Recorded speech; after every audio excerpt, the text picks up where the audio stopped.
All right. Right now, decent amount of FUD in the market.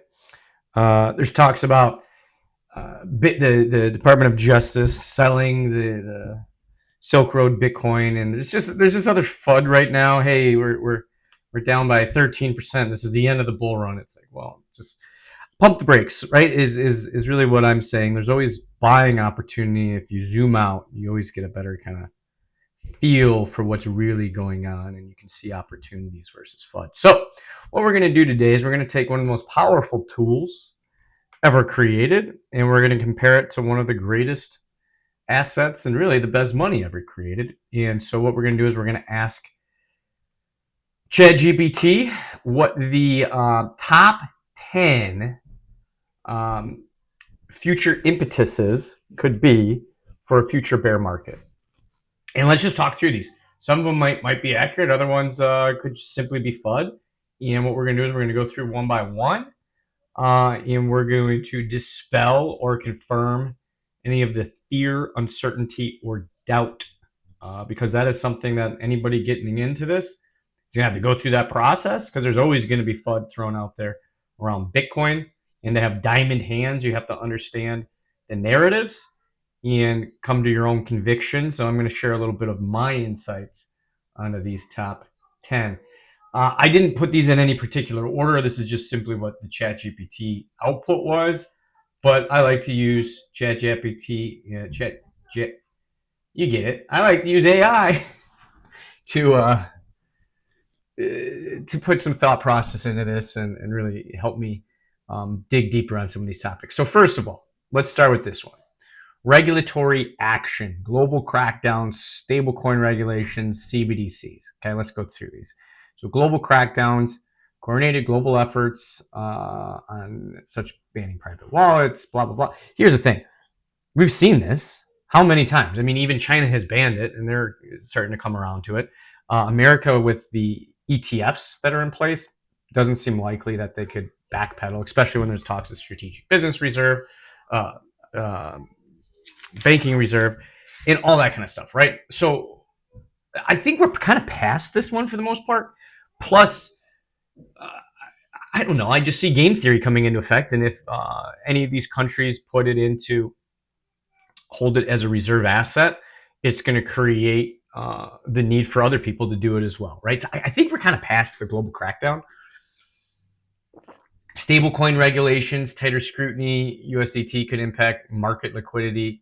Sure, but it's not a long-term effect, in my opinion. So I'm not going to spend a lot of time on that one. CBDC, I think, is actually going to strengthen Bitcoin, because what ultimately is going to happen is, yes, it could be viewed as a competitor to Bitcoin, but really what's going to happen is, do you not think we've seen the government, and we've seen other governments weaponize the financial system, meaning that they've debanked people in crypto, they've debanked other countries, or put sanctions on other countries.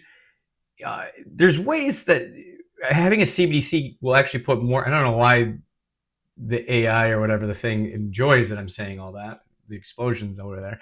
But anyway, I think actually it's going to drive more adoption longer term for Bitcoin. Maybe not right away, but if CBDC comes in and all of a sudden now they have greater control over what you spend on. So all of a sudden they can say, hey, for this month we're a little, we don't like where the prices are going on oil, so we're going to control demand, and so you can only fill up $50 worth of gas this month.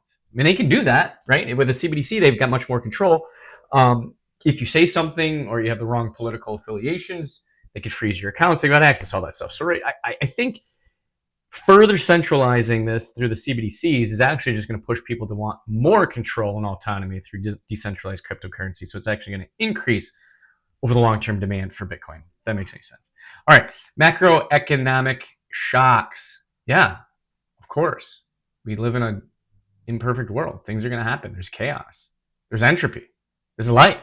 So I believe in this one. So the regulatory actions, I think we're kind of past. There's going to continue to be more regulations, actions, and it is going to be a headwind, but I don't see it stopping Bitcoin in the long term, for sure. Macroeconomic shocks. This just creates better buying opportunities. I don't see anything happening where Bitcoin goes to zero because of some macroeconomic shock. So you just get it at a discount, right? So recession or liquidity crisis, yeah, I believe these things will absolutely happen. I'm actually a believer in the 18.6 year real estate cycle, in that in 2026, we're in 27, we could see a correction in the real estate market. And if that happens, it could in it will affect people's wealth and their liquidity, and so it might pull back on an asset like Bitcoin. Fine, it's a better opportunity to buy. Rising interest rates, yeah, I get that, but they can't rise forever, right?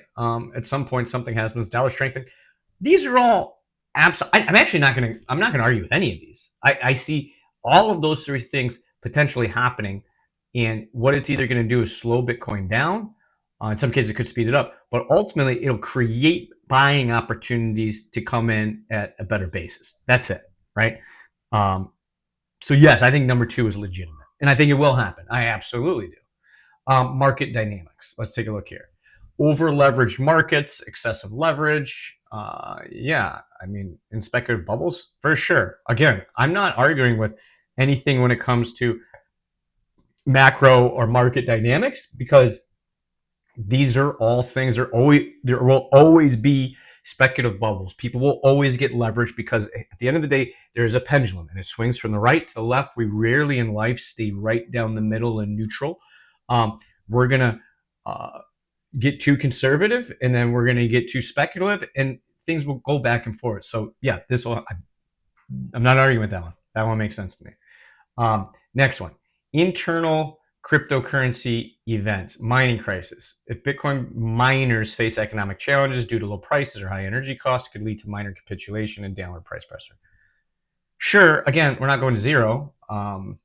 Protocol bugs, discovery of a critical vulnerability.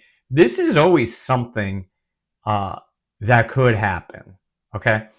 Um, Code is never perfect. Now, it has been good, but there has also been improvements over that time period, the 15, 16 years it's been in existence.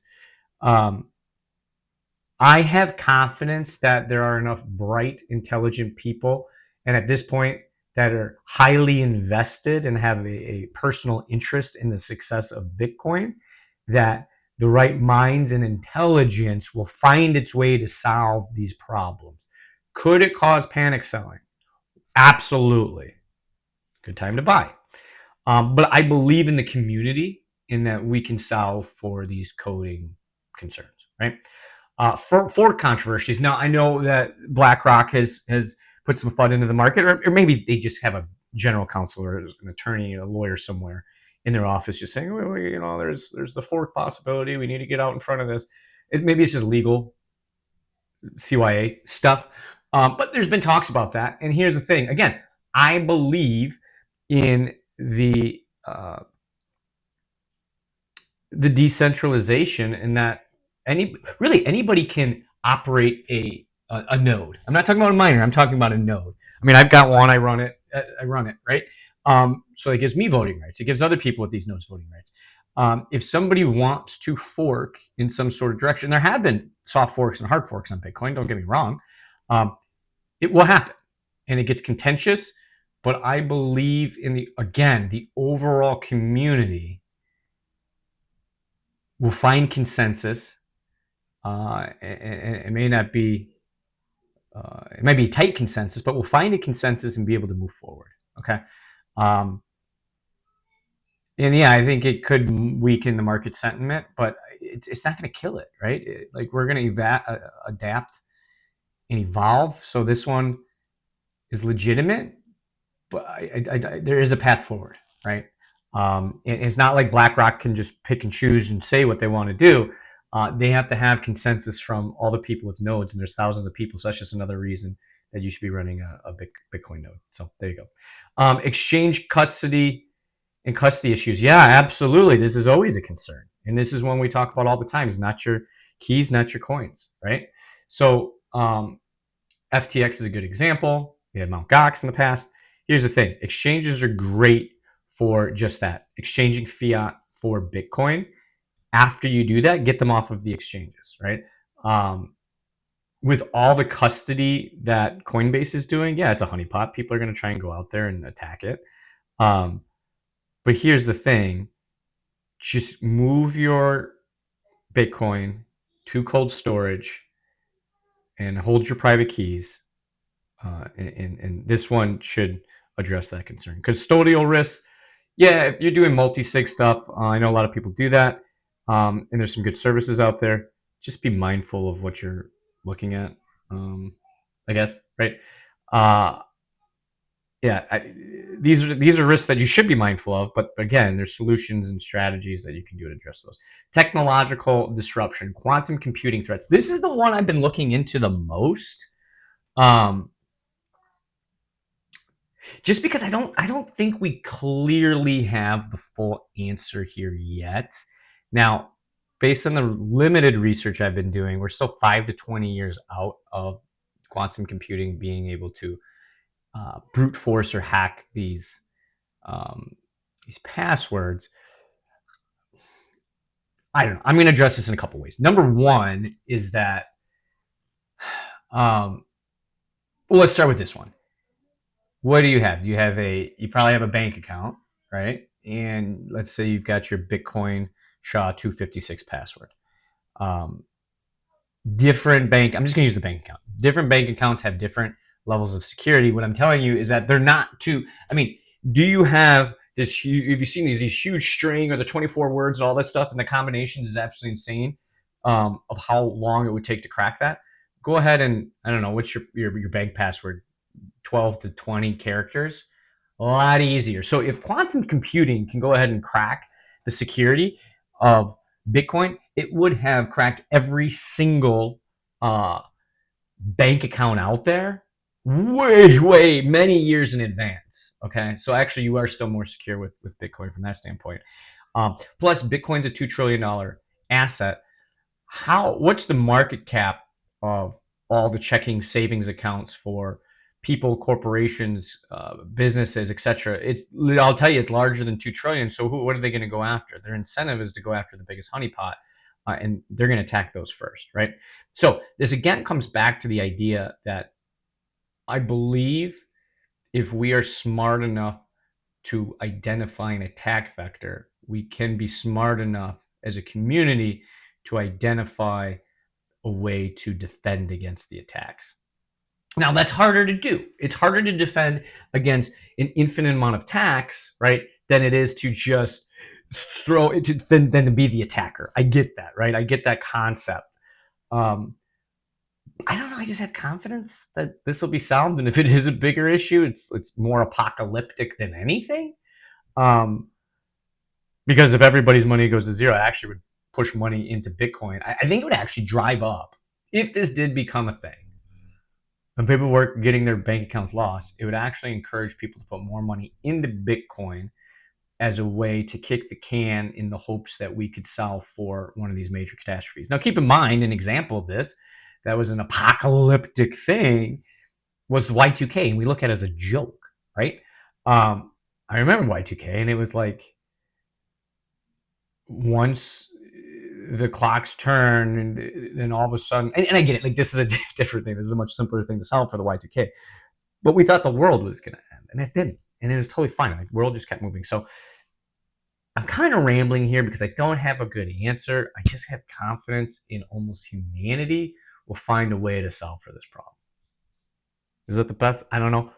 At the end of the day, Bitcoin security is stronger than just about any other store of values that you have out there that are digital. I'll put it that way. All right. Superior alternatives. I don't believe this, because here's the thing.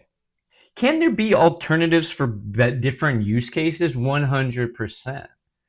Solana, better at trading NFTs than Bitcoin, right? That blockchain. Um, there's Cardano, better. You're more anonymous, right? There's different ones out there that serve different purposes, but I'm a very strong believer in that the immaculate conception of Bitcoin can never be replicated again because the rewards are too high. So let me say that in a different way. When Bitcoin was created, and the white paper came out, 2008, and then it launched in 2009, is that up until then, there were many attempts at blockchain and creating a decentralized cryptocurrency. And those had failed for different reasons, right? And ultimately, those failures led to the success of Bitcoin, because you can take the successes from some of the other ones, piece them together, and then create. So this is actually an iteration. It isn't just this brand new thing, but it was an iteration that was successful. The crazy part to me, that's just mind-boggling, is that most of these other, and maybe here's the reason it got there, is that most of these other attempts, Big Gold, whatever, look them all up, right? Is that there was an individual associated with just about all of them, or most of them, right? Now, what ended up happening is that cryptography, this is my understanding at the time, was viewed as very concerning by the government, and they really just started to crack down on it because it was primarily hackers were doing some not so great things with it. And so, and the hacker community is the one who was into the crypto stuff as well. So ultimately, I believe that there were actually some arrests leading up to prior to Bitcoin, and maybe that's the reason for the anonymity of Satoshi Nakamoto. Is that there was a lot of risk at the time. Right around that time, there was some high-profile arrests made for anybody involved in some of the cryptography. So, and again, my research may not, and I might not have the best memory, but that's my understanding. So maybe that led to Satoshi Nakamoto being anonymous. But here's the point: at the time, what was Bitcoin worth in 2009? Even in early 2010, it was worth nothing, right? And then eventually, the dollar amount was defined by how much electricity it took to operate your computer, because these weren't run on ASICs, this was run on computers, and that was how it was valued. And then there's obviously Pizza Day, and then there was an exchange of goods. That's all great. Here's the thing: this wasn't worth anything. It was a social experiment, a thought experiment that worked. Now that it's been proven to work, Bitcoin is a true $2 trillion asset. That's the problem, is now there is so much money and so many riches to have. I don't see anybody creating an alternative, A, that's better, but B, even if it is, that would truly be decentralized. It would be an individual who, if you know you can make $1 billion or $1 trillion or however much money, how could they not hold some coins back? How could they not mine it? How could they not dump on it? How could it not? There is no replication of Bitcoin because the rewards are known and they're way too high at this point, in my opinion, right? So it just can't happen in the same way. And that's the strength of Bitcoin, is there isn't an individual, a known individual that is associated with it. That is an attack vector. That doesn't exist. It's fully decentralized. You can make a decentralized crypto, but I don't see anybody just washing their hands and say, I'm going to do this for the betterment of society, and not take any money or be associated with it in any capacity. So that's just my opinion on superior alternatives. Are there going to be things that have better use cases? Sure. Does Bitcoin have a layer 2 so that we can add functionality and speed to it? Absolutely. That's why I'm not concerned either. But as a store of value and hard money, Bitcoin, in my opinion, can never be replicated again, and not have, I call it the immaculate conception, because we don't know who it is, right? All right. So I'll move on from that little rant. All right. Loss of institutional support. Yeah, I mean, institutions I don't think they're diamond hands. I don't. I could see sell-offs happening, and that's just an opportunity to buy in at a better price. I think there's a lot of weak hands, to be honest, that have entered through the ETF market. And a lot of people say that we're in a super cycle and we may never see these ups and downs like we've seen. I do believe that there's going to be less volatility with Bitcoin over time. But here's the thing: these ETFs got launched this year. Last year, halfway through 2024. You think everybody getting into Bitcoin knows what they're doing, or is just number go up? I think it's number go up. A lot of weak hands are in there. There's going to be drops and good buying opportunities, and that's what's going to lead to not being a super cycle, is because there's a lot of weak hands. People, as they enter the market and they educate themselves, they get more conviction, and then they're going to have more. You can turn paper hands into diamond hands. It happens. But I think it takes time. I think even at the individual level, it can take a year, 2, 3, 4 years to even really feel like you're like, yeah, I kind of really understand Bitcoin. And that's putting in hundreds or thousands of hours of work to really sometimes get to that ultimate diamond hand. So yeah, I see institutional sell-offs for sure. Um, Better opportunities or economic pressure. I think there's more macro stuff. I don't think there's better opportunities. I just think there's going to be uh, scared individuals and paper hands and macro impacts that lead to these sell-offs. ETF related issues, if ETFs are banned, I don't see how they get banned because there's too much big money. It's almost that too large to fail when BlackRock's in there and playing this game. They're making money off this. They're going to be incentivized to make sure that this stays. I don't see that one as holding ground. Environmental concerns, man, this is like old school FUD in my opinion. And I would say do some research. And I get it; people do have concerns about this. And I'm saying that it doesn't consume energy. But what I am saying is, um, I, I I think this is overplayed, and I don't think it's getting brought up as much anymore.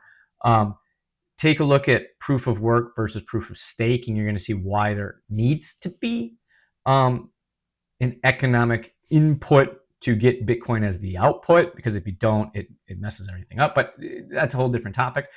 Energy usage criticism. Here's the thing. In order to be the most profitable with Bitcoin, you need to find the lowest cost energy source. Therefore, again, all this comes down to incentives. Warren Buffett said, if there's only one thing I could focus on to deliver results for a business, it would be incentives.